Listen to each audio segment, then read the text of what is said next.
Hello, everybody, and welcome to another session of the Roundtable here on mycountylink.com as we continue to take a look at interesting people, places, and events that occur here in West Central Ohio. Alex Warner, Galen Blosser to my right, Mike Stugel on my left, and for the second time, I think, here in front of the My County Link cameras, we have State Senator Steve Huffman, and we're going to talk a lot of stuff about the recently passed or proposed or whatever state budget here for the state of Ohio, along with some other things. And so, first of all, welcome back. Thank you. Always glad to be in Darke County, and Western Ohio is a good conservative area. And here we are. So, well, let's get started. All right. This is some stuff that's big time. It's a two-year budget, if I'm not mistaken, $60 billion with a B dollars that was passed here lately, just a couple days ago, and then it went to the Governor DeWine's desk for approval, and the governor has the right of line vetoes. Yep, he decided 67 different items he decided to veto. Some of them were minor corrections that he felt, and other things that many of us in the General Assembly believe that they were some major things and major policies that we will have to consider to override when we come back in September. Yeah, and when you talk about override, both chambers have to vote to override the governor's veto by 3/5? 3/5. So you have a year and a half till this General Assembly's over. So basically a year and a half. Since the bill initiated in the House has to initiate any veto, meaning that they have to bring it first and then send it to the Senate. And 20 votes in the Senate and 60 in the House to override the veto. Okay, and it's going to be a little delay in time because there are no floor sessions scheduled for either Senate or House until this fall, correct? Yeah, mid-September, yes. Okay. And there's 67. We can't put them together. We would, if we were going to override all the vetoes, you'd have to do 67 different ones. You can't put them together, or they would have to be individual.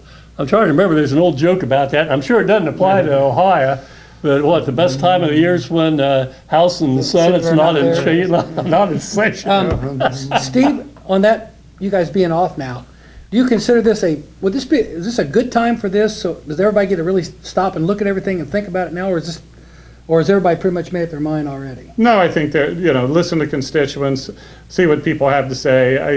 Maybe it's, 2.5 months, a little bit longer, but that's what we have, and that's the way the schedule's always been. So I think we'll get to them, and knowing the president and the speaker as well as I do, they don't like to let things fester out there. So we're going to do it. We're going to do it when we come back in September, and not let it just sit there.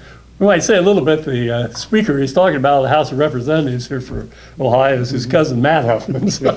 You know him pretty well, do you? Yep. I thought you did. I thought you did. Who previously represented the northern part of Darke County. Yeah. So this was House Bill 96, that's the way I understand it. And it seems that I looked back at some things, and it said that in the 7 years that Governor DeWine's been in office, only 3 of his line item vetoes have been reversed by the legislature. You have enough consensus to overturn some of these vetoes you're talking about? I think there's some, especially on tax provisions, that the tax relief on property values that the General Assembly gave to homeowners. I hear is a big issue that's going to be the override the veto seems pretty overwhelmingly. Okay. Well, we'll get started on a couple things that's in the budget. You guys jump in here. Okay. Dale, what do you got? Well, I just have one quick question. Do you hear a lot from your people in the community? Do people talk to you about this, or are they concerned? Yeah, I mean, especially the property tax issues. I mean, and particularly people with fixed income, the property tax, their house is now valued at 30 or 40% more, and so they're paying that much more in taxes. But they're on a fixed income. They're on Social Security or on a pension, so their income isn't going up, but their taxes is. So it's difficult for those people, and trying to find some relief. It's interesting. I know there's a group that's proposed doing away with property taxes. which I don't know how you finance anything in the state then, do you, Mike? You have to find an alternative Yeah. method. Well, And what would that be? Well, that would be, so Representative Thomas, who's a former county auditor, has kind of championed this in the House, and I saw an interview with him, and that was the question, if this passes, or a lot of the stuff that he's proposed passes, that what would the sales tax in that, what would the sales tax in Hamilton County have to be? And he said, well, not knowing the particulars, it would probably be about 20%. And being here in Greenville and Dark County, who would buy anything at the Walmart here when they could drive over to Richmond and knowingly they would get it for 15 or 20% less? And so to me, that's that's very, nobody likes taxes, nobody likes property taxes, but to totally do away with them would be extremely difficult for local government, same as the services that people want. Yeah, what would that do to the county and township here in Dark County, for example, I or think- Preble County, anybody in what West if- Central I think Ohio? Matt told us it'd be like $6 or $7 million out of our budget, which would be quite a chunk. But what I want to know, they always say the same thing, well, if we do away with property taxes, we have to do it over here. So you're really, why do away with property taxes if you have to make it up on something else and you end up in the same place? That makes no sense to me. Just leave it alone. Now, they should reduce property taxes, I believe, but if you're going to do away with them completely and then put it all on sales tax, you've really not gained anything. Matter of fact, you're killing things. No. It's very complicated with the inside millage, the outside It millage, is. and you're paying more taxes and you're not voting for more taxes. So in the bill was some provisions to eliminate certain types of levies that don't count against them. So I think that'll be a very good provision. And also in the bill that the governor he didn't veto, gives county commissioners to give tax relief on certain people up to 2.5%. So. Yeah, well, let's take a look at some of the things that are in there, and then we'll take a look at Sure. some of the line item vetoes. I know one thing that everybody, well, I don't know about everybody, but sports-minded people, $600 million to the Haslam family to move the Browns with a new stadium. So I look at this much different than what the Bengals are proposing. And to me, it's about the same as giving an economic development that we gave to Intel or Honda or other investment, that they're going to bring jobs.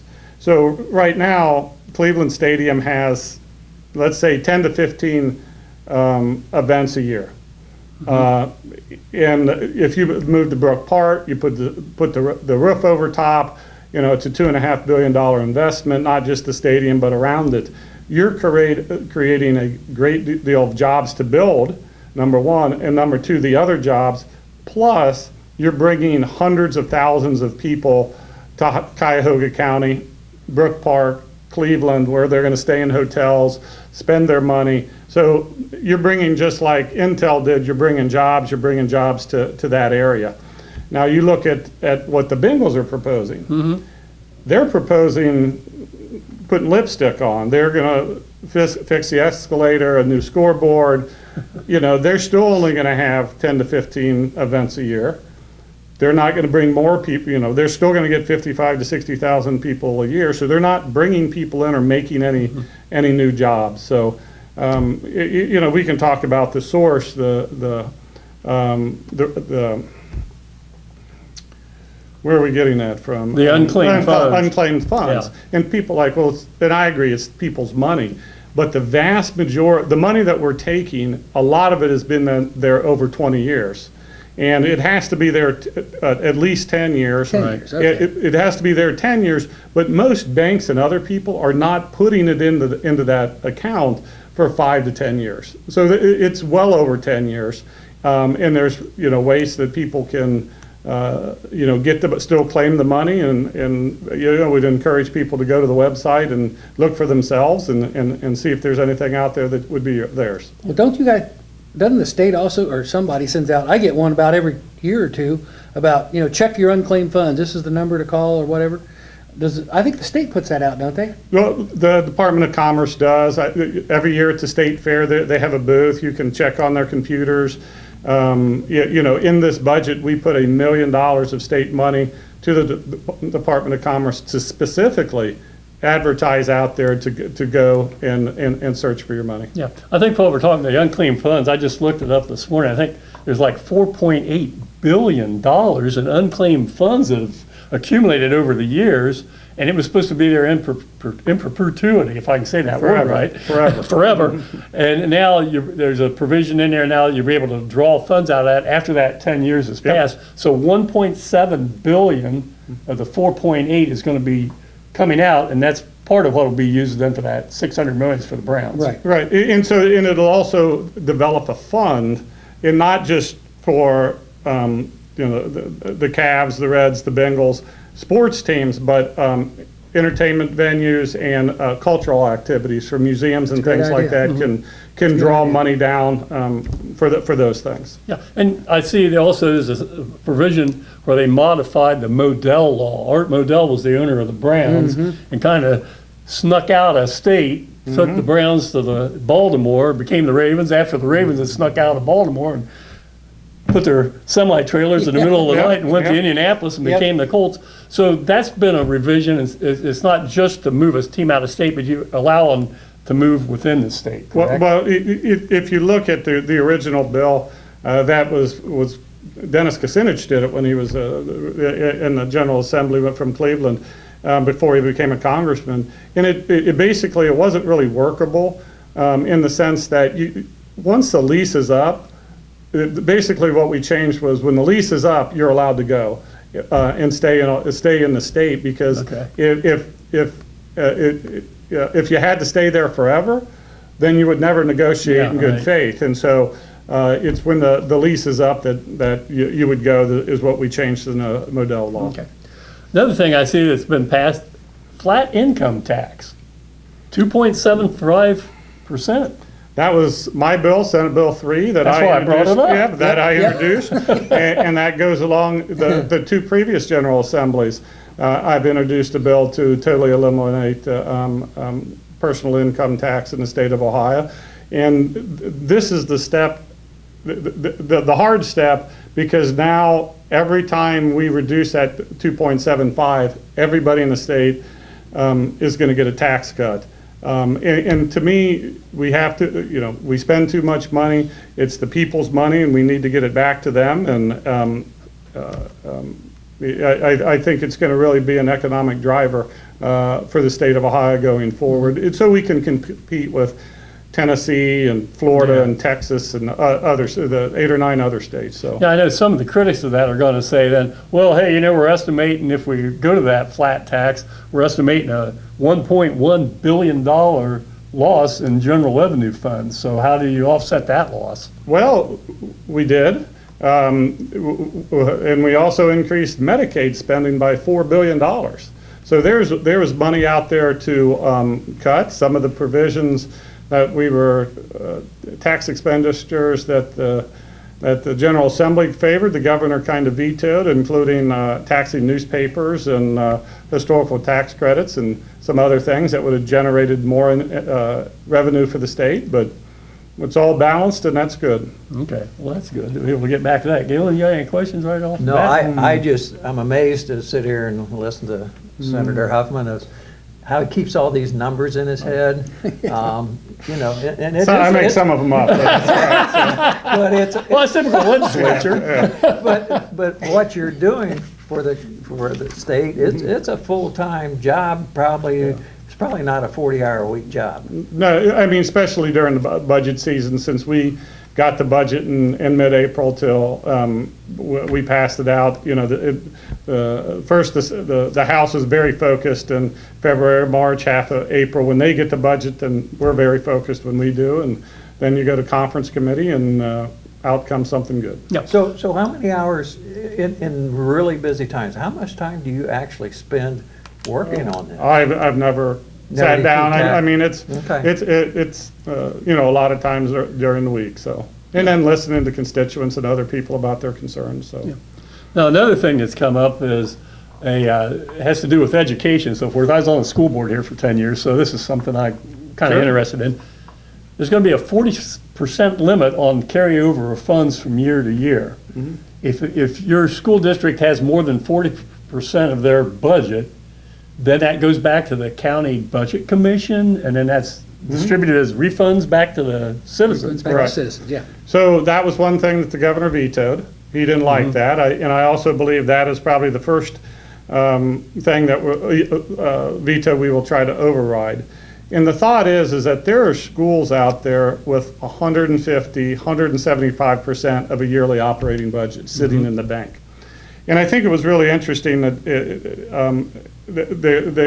someone was testifying, and be a board member or somebody, and they said, you know what, my school district, we put it in the bank and we made $8 million in interest. And the senator asked and said, well, wouldn't it be better if that $8 million, the money was in the constituents' bank and they would make $8 million? So there's also a provision in there that you can have so much money into a capital improvement fund. A lot of schools here in Darke County are very conservative. They don't want to go to the levy, so they know they need a new roof, and it's going to be $3 million. They start collecting, and so you can put it into this separate fund, won't count towards the 40%. But trying to get rid of those schools that have this large that they could return to the people. And if they need it, they just have to, go back and ask the taxpayers for it. I always knew that was kind of a fine line you had to work when I was on the school board is, well, we want to have enough money in that rainy day fund, but we're not in the business of making money. We're in the business of educating kids. Yep. And being responsible to the taxpayers of the district. And so I think forth. that's what that provision was, is here's what we feel is reasonable and responsive to the taxpayers. And Yeah. Okay, a couple other real quick things then on schools, and then we'll go some rapid fire we're veto good. stuff. and Yeah, we're good. We'll see what you come up with, Yeah. short answers and so forth. This one kind of caught me off guard a little bit. He vetoed a provision that was in there that school board candidates have to declare a party label. What's the reasoning behind that? Well, I think originally it was put in there because people feel that if you're on one side or the other, Republican or Democrat, that you may be leaning one way or another, morally, fiscally, socially, and that was one way to determine it. And the governor said in his veto he felt that wasn't appropriate, that it would not some people wouldn't run if they had to declare that. So Okay. Yeah. What do you think of it? I don't have a problem with it. We'll see if we have enough votes to overturn that, but it gives you an idea of where people stand. Okay. Here's another one, and I know we did this in Greenville, I think a lot of school districts do too. As part of the benefit package for school superintendents and administrators in certain cases, and again, this is district to district, you had a provision in there, I shouldn't say you, but the bill had a provision for eliminating the boards, school boards to contribute or make the employee contribution to state teacher retirement system. In other words, instead of taking 6 or 12% out from the superintendents to put in, they covered that 12%, employee contributions. Yeah, I wasn't really involved in that one. It's, and I don't know what number it is. If it's $3,000, you either, contribute it for them, or $3,000 you increase their salary. I think they're still going to get it. I mean, all these school districts, need to be competitive to get good leadership at the school. So we'll see what comes about that. Yeah. Then another one is, and I want to get off the school stuff here real quick, but educational savings accounts for non-chartered, non-public schools for taxpayer-paid vouchers. So that was a provision that was also vetoed. For me, that's kind of, these schools have no oversight, absolutely no oversight by the state of Ohio. And so, the governor in his override identified a school called Bishop Sycamore that 3 or 4 years ago, if you remember, they were playing football and that was all they did was play football. They didn't have any teachers, they didn't do anything, know. and they kept identifying themselves as a school. So his concern was that these schools, it wouldn't stop. You could be of the Nazi party and have your school for 10 people or 100 people, and you could still use the state resources and have the voucher. I hate to, this guy's pretty sharp because that Bishop Sycamore thing was the one I was going to bring Yeah. up. Yeah. You got a step ahead of me now. Yeah. Come on now. That was really a head scratcher, wasn't it? Yeah. Hey, now this one's probably near and dear to your heart because I think this is one of your babies. Is SNAP, the Supplemental Nutritional Assistance Program, not being allowed to use those benefits to purchase sugar-sweetened drinks. Am I correct? Yep. That was before my committee, and I heard a lot of testimony on both sides. But look, especially with young people, we're driving them down the road of diabetes and other high blood pressure, health problems, and we're paying for it. And if that, they can buy fruit, buy healthy things for themselves. You shouldn't walk out with 3 cases of soda pop and a couple cases of Twinkies and Ho-Hos. So we did that. The governor vetoed it, but he also said that he would provide that he would do. It was to ask for the waiver for the federal government to allow us to do that, and that he said he would because he felt it would be confusing for the federal government. But it is also difficult to say, what's a sugary drink? Because look, I can look at something called a protein bar, and you look at it like, oh my God, it's got a ton of sugar in it. It's not good for you. In the same, can you buy the Coke Zero? It has no calories and no sugar in it. Is that okay? But you can't buy regular Coke. There's a lot of, there's no nutritional value. There's a lot of canned drinks that are water, bubbly water, stuff like that.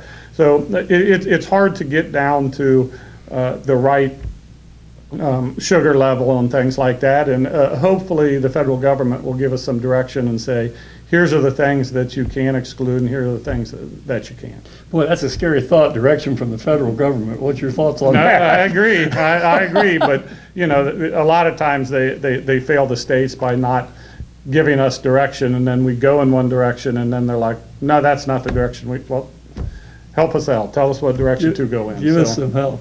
Now, this is something, when you were here the first time, we talked about this as far as the marijuana laws and the marijuana tax structure. Where's that sit right now? Because I saw he vetoed part of that provision in the bill. Yeah. So back in February, we passed a marijuana bill, my bill, Senate Bill 56. 6 weeks later, we passed a hemp bill, Senate Bill 86, and it's been sitting in the House. They've had a lot of hearings, and in their wisdom, and I didn't disagree with it, that they wanted to combine the two and have just one bill.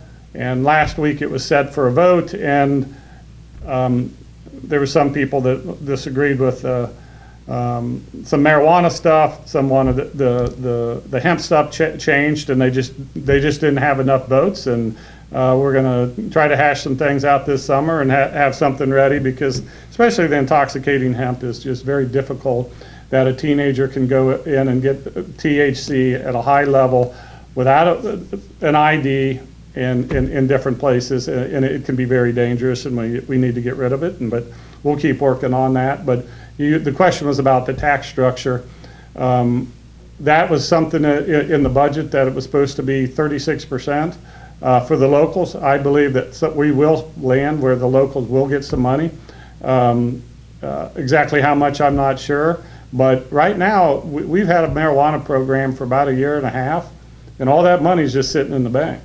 Because, really? Yep, in the state treasury, because in the ballot initiative that was voted on, it had a tax structure to collect, but it had no tax structure to distribute.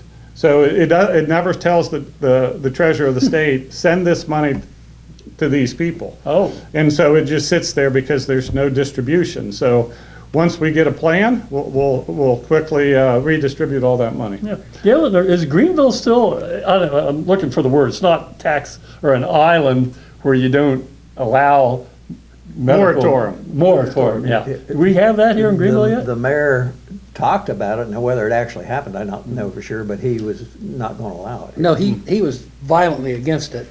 And you know what, as far as I know, I'm like you, Galen, it's just sitting up there. Yeah, I don't think yeah. they're acting on it one way or the other. No, I haven't heard anything about it. There's quite a for some few time. municipalities around west central Ohio that have declared moratoriums. Right. Well, Piqua has two stores. Think of this. Yeah. Piqua has two stores, medical and together. They're both medical and recreational, and they're looking at about $150,000-$200,000 a year that they're going to build a park, or they have its plan for that money going forward. But I think everybody here was against the recreational. I don't think it's good for the state. But think about this. In 2025, recreation marijuana is expected to be $1 billion industry.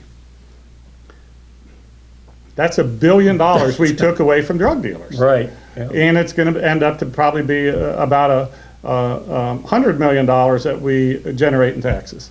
So there are some good things that have come about it. But we'll look at this fall and get something done and make sure, especially the kids are safe with that. Well, I think the best thing about it, you could regulate it. You can keep track of it. Yep. I mean, to me, that makes the most sense of anything. Well, to me too is that that it's a pure product. Exactly. If you go to the dispensary, it's a pure product. If you buy it off the street, you don't know if that drug Exactly. dealer's going to pinch a little fentanyl in it or something else, and you're going to have a bad reaction, or there's too much of it, or get you addicted to fentanyl. You know where it came from. You know what's in it. So. Yeah. Well, here's another item that kind of got vetoed, I think. This is another one. Mm-hmm. I was on the library board for 10 years. All right, I was president all right. for 4 years. Is there a board you weren't on? I don't know. There's a lot of boards I probably shouldn't have been on. But anyhow, so there's going to be a cut. Instead of a percentage of the state budget, it's going to be a flat fee or flat amount. He's vetoed that too then. So, and by he, I mean Governor DeWine. What's your thoughts on the library? Because Ohio, to be quite honest, Ohio is one of the premier library systems in the country. So that I don't think he vetoed that. So he proposed that it would be just like the local government fund, it would be 1%. He proposed that. The Senate and the House said, we don't agree with that. You're the only other entity in the state that gets 1%. And because when taxes go up, they get real happy. When the taxes go down, they come back and say, well, we're losing money. Yeah. And so it ended up that they're getting approximately the same amount of money that they got before, and that now they're guaranteed, and it's an ongoing source. Now in the future, the General Assembly may increase that or they may decrease that. But I look at it, this way. I think there was a lot of concern is that the state of Ohio per capita pays our libraries at the very most than any other state in the state of Ohio, which is 50% more than the average. Wow. That's an Wow. astounding amount. That is a bunch. And there's about 261 libraries, not library, but like districts. Montgomery County, Yeah. they have like 11 and all across the county. There's 48 that do not have a levy. And to me, I had an amendment that said, hey, look, in 1 year you have to have 10% of a local source, and 2 years 20%, because my thought is, and people are like, well, they can't pass a levy. Well, in my mind, if you can't pass a levy for your library, your citizens don't want a library, right? I That's mean, pretty simple. right. Yeah. It's pretty simple, and that you should have some skin in the game. It shouldn't all be state dollars that is paying for it. So, Right. I mean, we don't do that with schools and roads and other things. You have to have some skin in the game for your people. So, Good idea. Now, you mentioned earlier, and then I'm just about out of stuff. You guys jump in here because I'll be sitting here with a blank stare on my face. Medicaid, you talked about Medicaid and a number of Ohioans. I think I've got a figure of 770,000 Ohioans on Medicaid. is that going to be affected to any great extreme? Some people saying yes, some people say no. What's your thoughts? Well, first of all, there's probably about 3 million on Medicaid. Ah. Your number of 770,000 is Medicaid expansion. Oh. Able-bodied males between 100 and 138%. So we kept what's known as the trigger language. So that Medicaid expansion and during Obamacare gives us, they pay for 90%, we pay for 10%. Normal Medicaid, the feds pay 65 and ours is 35, and it's based on wealth of the state. Some states are down to 50%, some are 75%. But you keep it at that 90, and in the bill it continues to say, if the federal government changes that, the state of Ohio shall get rid of expansion. Because for each 5% we go from 90 to 85 will cost us $500 million. And so to get down to 65, it's going to cost us $2.5 to $3 billion. And we would have to take the money from schools or libraries or something else to fill that hole. So it's but we still increased Medicaid spending by almost 11.7% and $4 billion, which is very difficult, but we'll see how the federal bill comes out, because there's a lot of provisions to cut back on some of these provider taxes that that the federal government are paying for. Yeah, and I said that wrong. That's 770,000 fewer Ohioans Yep. on Medicaid if the federal Yep. share went below 90%. Yep. Yeah, I said that wrong. 3 million, you Right. say, are on Medicaid? About 3 million. Wow. But what the governor did veto is that every child 0 to 3 is to get Medicaid, even if they don't need it. Okay. And so we took that provision out, and he line-eyed a veto, and his administration is going to go ahead and ask for the waiver to pay for those, everybody, even if they don't need it, to put them on Medicaid if you're 0 to 3 years old. Yeah. Mike? Just, you've pretty well covered the budget and everything, but I asked Representative Creechus, and I want to know your opinion. Where do we sit with Intel? You know, I don't know much more than what you can read. They're out there, they're continuing to build. Are they gonna, I don't even know what a pad is, but sounds like a building to me. Yeah, the building pad, yeah. Concrete pad. A pad, and so how many pads they're gonna build? My understanding with Jobs Ohio, the Department of Development, there's ways to claw back that money or not give them the money going forward, that they're committed to Ohio, but to the scale that they initially promised is going to be difficult, but there's a way to get that money back. No, my daughter and her family and my son-in-law live in Granville, and so every time we go out on State Route 161, going to Granville, you can see the cranes in the distance of that Intel plant. There's not as many cranes anymore now. I don't know if that's because they've cut back or because they're done with that part of the construction process, but I know they've moved back when they thought they'd first start producing from like 2028 to 2032, or they moved it back several years, right? Yep. And that was just basically, I hate to say it, that's poor planning on Intel's part. They kind of got outflanked by NVIDIA and some of these Well, others, this is what I have heard, and I read an article about the president of Intel. He said that they're putting it on hold because of NVIDIA and these other artificial intelligence. So now they're thinking about, okay, this is what we were going to do. Maybe we should switch and get more involved with this. So I think they're planning on continuing, but they're looking at a different business model. They want to go more AI, that kind of thing, more chip, more tech, that kind Yeah, of. well, that they way. got to meet market Right, demands, and they can do that with a smaller footprint, building wise, I guess. Yeah. So. yeah, they didn't adjust to the times. They thought we were Well, going to be doing this, if and you all of a sudden the remember, market changed. until just about a year ago, you really never heard much about AI, and then all of a sudden NVIDIA came along, and boom, everybody's involved with it now. So it probably caught a couple of them by surprise. Yeah, I assume so. Dale, what you got? Yeah, Alex always brings his list with us. He does his homework. What are a couple issues that are very important to you and to the state, the community, that we haven't touched on? Especially with the farmers, the things about H2 Ohio, that was one of Governor DeWine's initial initiatives when he was elected in in 18, and I think he wanted $275 million for that, and we cut that down about in half. Seeing that we've made these investments, especially, All Glaze, Mercer County, they're affected by the lake and the things that they're doing. The phosphorus level has greatly been reduced, but, going around the state, we've done great things with it, and going to continue to do it, just not as at such a high financial level that the governor's looking at. So Yeah, you were talking about Grand Lake with the Yeah. algae bloom and.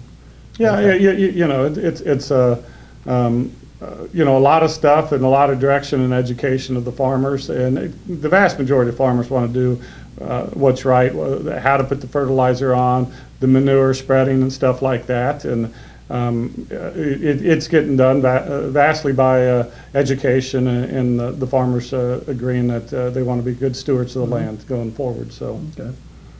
Now, what's the next couple months? Because you don't meet again in legislative session until the fall.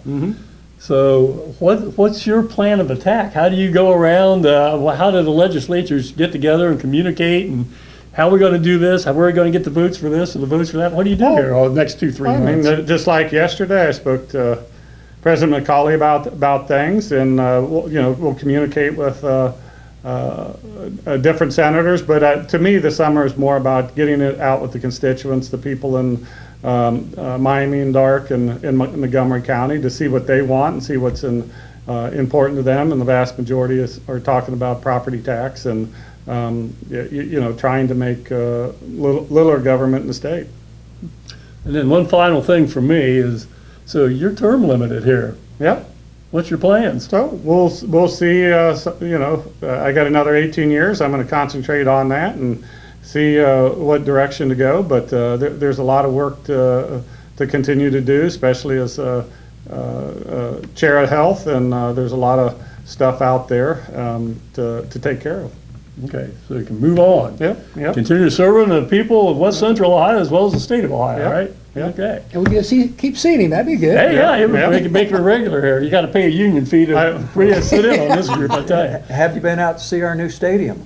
I have not. I have not. If I've told you my story about when I was a sophomore at Milton and I fumbled the kickoff and Greenville went down and scored and we lost. So, but I can still say it with a smile. So, Oh, geez. Anything else, Mike, or Galen? I'm good. Well, hey, I just want to say that when I was commissioner, Steve was always there to help, and he's always willing to help anybody. Just, constituents, if you need have a question, call him, because he will definitely get back to you and answer it. yeah. I might not get you. I always say I might not get you the answer that you want, but I can get you the answer, because the bureaucracy of the government, from workers' comp to unemployment to other things, I hear, I was on the phone for 2 hours and then I got the wrong. I can get you the answer. Maybe it's what you want, but we'll do our best for you. Yeah. Well, hey, thanks so much for your service to the constituency, and thanks so much for taking time out of a busy day here. Sure. Yeah, You're thanks, a Steve. man on the move, I know that, and I think we covered a lot of different things that hopefully everybody out there understands and gets a little better grasp of how the government works over in Columbus and here locally also. So anyhow, on behalf of Mike Stiegel and Galen Blosser and State Representative Dr. Steve Huffman, I'm Alex Warner, and Nick Schmidt, our videographer, as always. Thanks for tuning in here to another episode of the Roundtable here at mycountylink.com. So long, everybody.